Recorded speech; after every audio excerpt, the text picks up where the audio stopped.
Hello everyone, welcome to my channel and welcome back to my another new blog.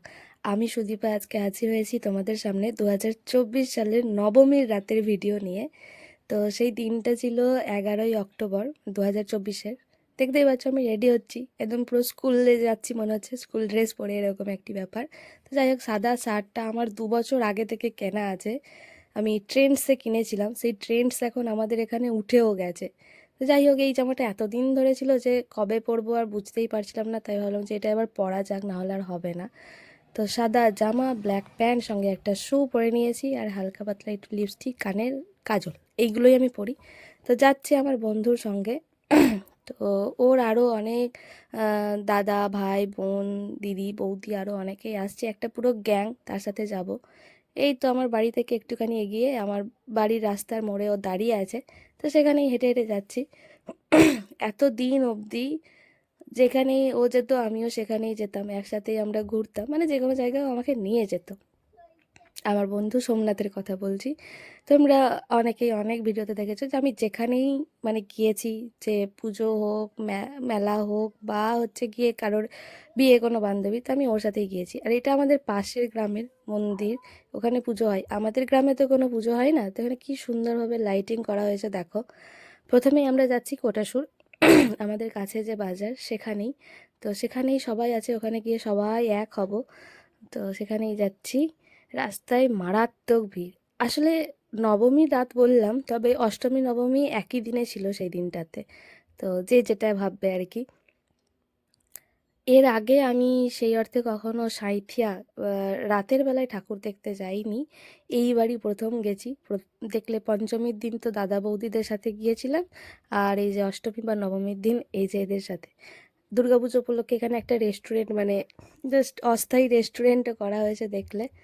আর এতটাই গরম ছিল যে আমি হালকা একটু মেকআপ করেছিলাম, সেটাও আবার দেখো ঠোঁটের চারপাশে কেমন জানি সাদা সাদা হয়ে গেছে।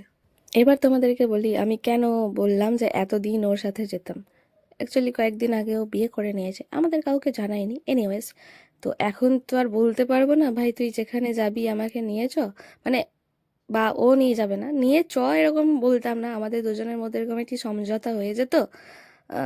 পাশাপাশি তো চলে যেতাম, মানে ওর আমার বাড়ির পাশে ওর মামার বাড়ি, তো একসাথে আমাদের যাওয়া হয়ে যেত। এবার থেকে সেটা আর তো হবে না, বলা তো সম্ভব নয়।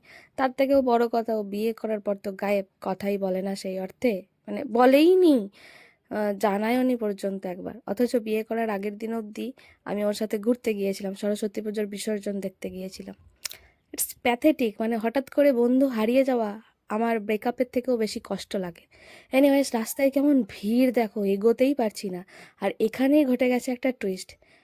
গিয়েছি কোনো রকমে, গিয়ে ওখানে সবাই মিলে কোটাসুর মোড়ে যে পুজোটা হয়, খুব ভীষণ সুন্দর করে, বিশাল বড় করে। তো সেটা দেখার পর, এই যে দেখতে পাচ্ছ দূরে ওই যে দেখা যাচ্ছে, তো ওইটা দেখার পর একটু খাওয়া দাওয়া করে আমরা যেই কোটাসুর থেকে বেরিয়ে সাঁইথিয়া রোডে যাব, ব্যাস ওই যে জ্যাম লাগলো, 2 ঘন্টা কোনো জ্যামই ছাড়েনি, আমরা বুঝতেই পারিনি এরকম একটি অবস্থা। তাহলে কেউই ওখানে আর বসে চা, ডিম, ঘুগনি এইসব যা কিছু খাচ্ছিল, সেসব আর সত্যিই কেউ কিছু খেত না। তো সেদিন এতটাই ভিড়, মানে অনেক দূর দূর থেকে লোক আসে এখানে দেখতে। আর এখানে 50তম বর্ষতে ভীষণ সুন্দরভাবে সাজানো হয়েছিল, কি সুন্দর ভেতরে সিনটা, আমি তো খুব ভালোভাবে দেখতেও পাইনি।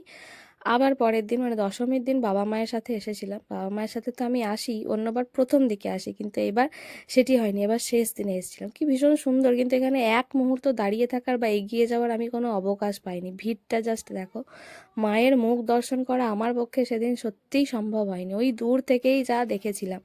আর আমার এই ভিড়ভাড়টা একদমই সহ্য হয় না, প্রচণ্ড সাফোকেশন শুরু হয়, সিরিয়াসলি শ্বাসকষ্ট প্রচণ্ড হতে থাকে।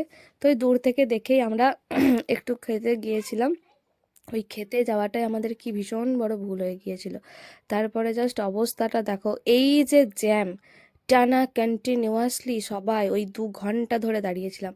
কোনো পুলিশ প্রশাসন কেউ ঠিক করতে পারেনি, তারপর ওখানকার সাধারণ মানুষজন এসে এক এক করে গাড়ি সরিয়ে দিল। কি করে যে এই জ্যামটা লাগলো সেটা বোঝাও যাচ্ছে না। আর আমি তো জীবনে কোনো দিন এই রাতের বেলায় ঠাকুর দেখতে বেরোইনি, তাই আমার কোনো এক্সপেরিয়েন্স নেই। তারপর আবার অষ্টমীর নবমীর রাত, তো এইবার প্রথম ছিলাম। আসলে প্রত্যেকবারই তো মামার বাড়ি চলে যাই, তবে এইবার আমি আর মা একাদশীর দিন পুরী যাব তার জন্য যাইনি, সেই ব্লগগুলোও তোমাদের সঙ্গে খুব তাড়াতাড়ি শেয়ার করব। আর এখানে অধৈর্য হয়ে পড়ছিলাম সবাই।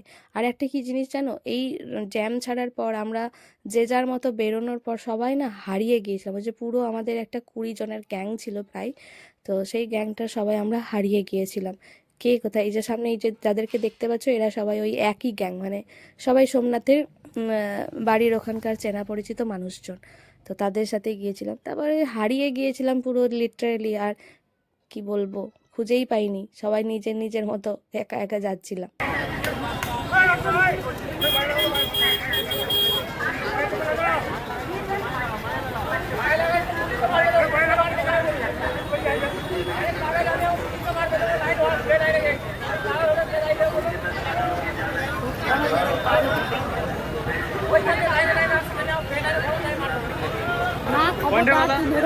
পয়েন্টের কথা হ্যালো হ্যালো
ফাঁকা আছে, হ্যাঁ ডান দিকে প্রচুর ফাঁকা।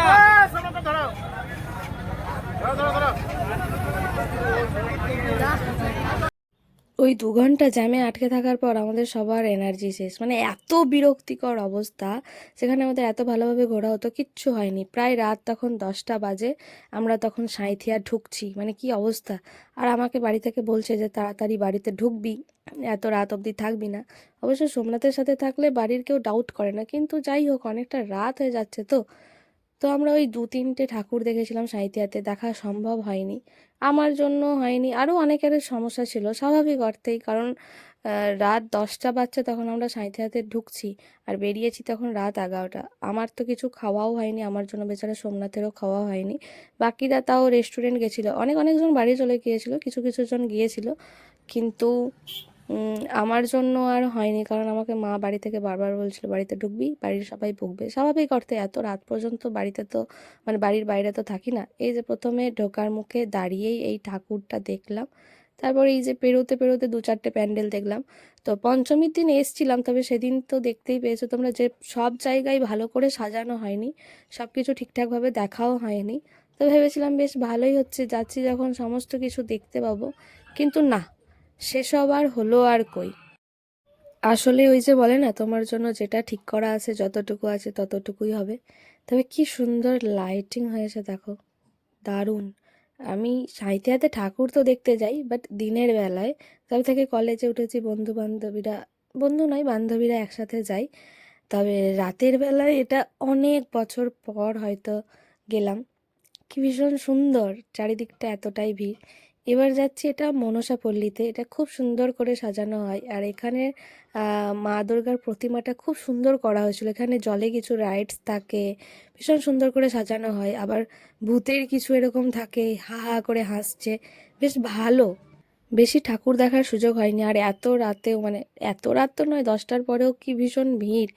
এখানে দেখো মনে হবে যেন সাদা কালো একটা এফেক্ট পড়েছে, মানে মূর্তিটার মধ্যে একটা আলাদাই মাধুর্য আছে। মা দুর্গার রঙিন, বাকি সবগুলো সাদা কালো করা হয়েছে। আর এটা তো অরুণোদয়, সেদিন তো ঢুকতেই পারিনি, আগের দিন তো ঢুকেছিলাম, যেখানে ওই ভোলে বাবার একটি সিন ছিল। দূর থেকেই দেখলাম এত ভিড়, তো লাইন এখান থেকে ওখান তো আর এগোনো সম্ভবই নয়, তাই আমরা কেউ আর ঢুকিনি। কারণ আমি তো আগের দিন দেখে নিয়েছি, আর ওরা ঢুকতে গেলে দিন পেরিয়ে রাত শেষ হয়ে যেত, এরকম একটি অবস্থা। তো তো তারপর এগিয়ে গিয়েছিলাম রেল মাঠের দিকে, সামনের দিকেই তো রেলমাঠ, রেলমাঠের এখানে বিশাল একটি মেলা বসে। তো ওখানে আমরা ঠাকুর দেখে আইসক্রিম খেয়ে কয়েকটা ছবি তুলে তারপরে বাড়ির দিকে রওনা দিয়েছিলাম। এটা অগ্নি ফৌজ এই মানে জায়গাটাকে বলা হয়, মানে এই প্যান্ডেলটার নাম আর কি, যাই হোক। তো এবার চললাম বাড়ির দিকে, প্রায় রাত 11টা বেজে যায়। তো এই ছিল সেদিনকার ভিডিও, কেমন লেগেছে তোমাদের জানিও। আমি তো নিজেই ভালো করে এনজয় করতে পারিনি, খুব কষ্ট লাগছিল। আর আরও একটা কষ্ট বা খারাপ লাগছে যে এরপর থেকে আমি এই বন্ধুর ওপর আর জোর জুলুম করতে পারবো না, বলতে পারবো না যে আমাকে নিয়ে, বা ও হয়তো নিয়ে যাবে না। এই কারণেই বলছি, কারণ ও তো কথাই বলে না। আর এনিওয়েজ, এই বন্ধু বিয়োগ আমার জীবনের সব থেকে হার্ট টাচিং মোমেন্ট, সব থেকে দুঃখের মোমেন্ট, হার্ট ব্রেক মোমেন্ট। আমার খুব কষ্ট হয়। এনিওয়েজ, চলো টাটা, দেখা হবে অন্য কোনো ভিডিওতে। রাধে রাধে।